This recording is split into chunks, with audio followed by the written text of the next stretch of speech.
E para começar já chegando aqui, a gente fala de toda essa questão do ponto de vista do que reflete na sociedade, do quão é importante isso, mas para as empresas do mercado financeiro, né, que elas adotam e elas colocam isso no DNA, na veia, o que isso traz de benefício para elas, né? O que, na verdade, lá no final, o que elas ganham quando incluem essas iniciativas no cronograma. E aí eu queria muito ouvir isso do ponto de vista da Marta e do seu também, Maurício, como empresas, né, que estão adotando isso e colocando isso em prática. Olha, acho que assim, eu não vejo limitação ao setor aí para você ter benefícios, né? Talvez a gente esteja falando aqui porque a gente está numa conversa aqui do setor financeiro, mas eu acho que os benefícios são amplos e podem ser aplicados aí a diferentes segmentos. Então, eu acho que um pouquinho que está relacionado com o que eu falei na resposta anterior, né, que eu acho que é uma questão de você gerir riscos, né? Então, eu acho que quando você olha um pouco a tua cadeia produtiva, enfim, tua operação, você entende ali onde estão suas fragilidades, né? Se você é uma empresa que depende muito de recursos naturais, por exemplo, né? Como é que você vai fazer tendo restrição cada vez mais ao uso de água, por exemplo, enfim, né? E aí a gente tem N casos no Brasil que já começaram a se preocupar e já começaram a mudar, né, o teu processo produtivo, enfim, consumo aí de alguns insumos por conta disso, né? Então, acho que essa é uma visão importante. A outra, eu acho que é uma visão de fato, você falar com o seu consumidor e cliente, né? Então, assim, poxa, se o mindset está mudando, né? Os valores pelos quais as pessoas, né, se motivam a fazer coisas, né? Que tá aí comprar, né? Usar serviços, enfim, qualquer que seja aí o teu segmento. Como é que você vai falar com esse consumidor, né? Você precisa entender as necessidades ali que ele tem, né? Se você não entender, muito provavelmente você não vai ter esse consumidor em algum momento, você, né, vai perder, ou perdê-lo também. Então, acho que essa é uma outra perspectiva.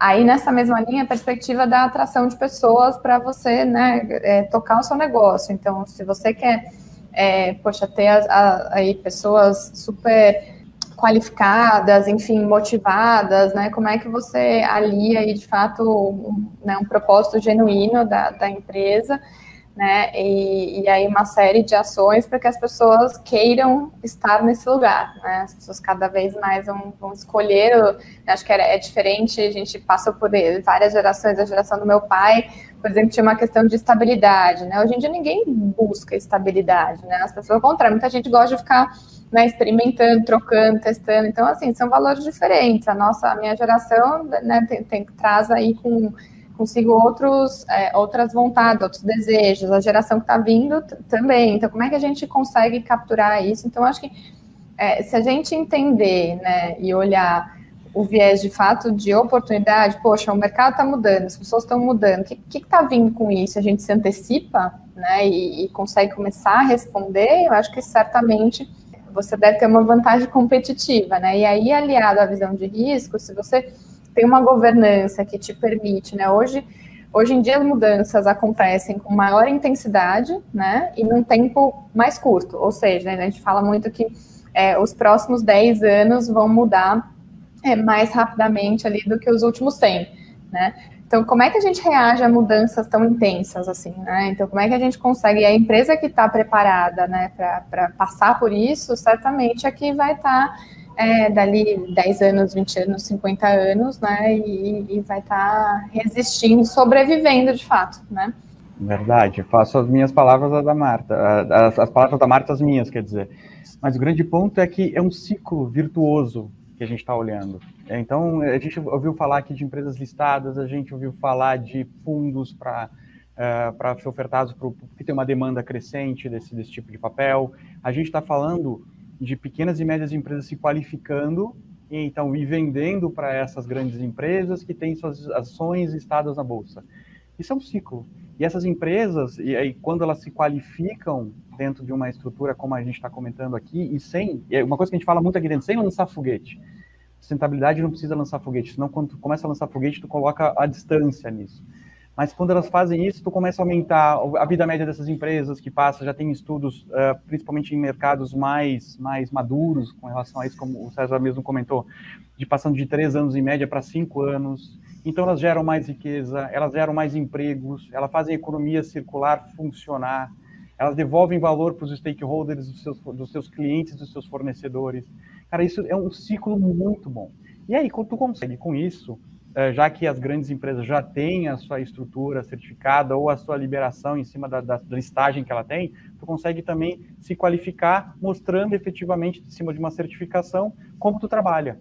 Então, tu qualifica o teu ponto. Na hora de disputar ou de tu buscar mercado, que é essa uma coisa que a Marta acabou de trazer agora como um diferencial, uma disputa de uma prestação de serviço, uma venda de um produto, isso é o diferencial que tu carrega. Isso já vinha e hoje com muito mais força já vem fazendo a diferença na hora de uma cotação ou principalmente quando tu vai apresentar o teu produto e o teu serviço. Isso já faz parte, não pode ser diferente disso. E o mercado também enxerga, e eu vejo muito isso aqui no Open Box, tendo uma fintech nova, a atração de talentos reflete muito no que a gente está falando aqui quando a gente fala de propósito. Quando a gente trabalha com isso, eu consigo trabalhar, tanto o pessoal, que são os colegas aqui que fazem a parte de desenvolvimento, toda a parte, quem efetivamente faz o projeto andar, como na ponta da governança corporativa. A Open Box é uma empresa de 2 anos e meio que tem conselho consultivo já na 10ª reunião.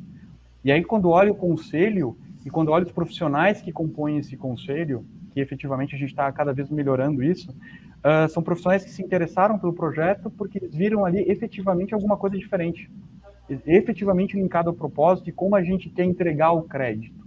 A gente fala que plataforma de crédito, a esteira de análise de crédito, a jornada do cliente é importante, é lógico, né? O sucesso do cliente com isso. Mas a forma que você vai entregar o crédito e qualificar esse crédito no mercado, forma tudo isso, forma a estrutura e fora a qualificação que a gente busca com esse olhar de sustentabilidade no mercado.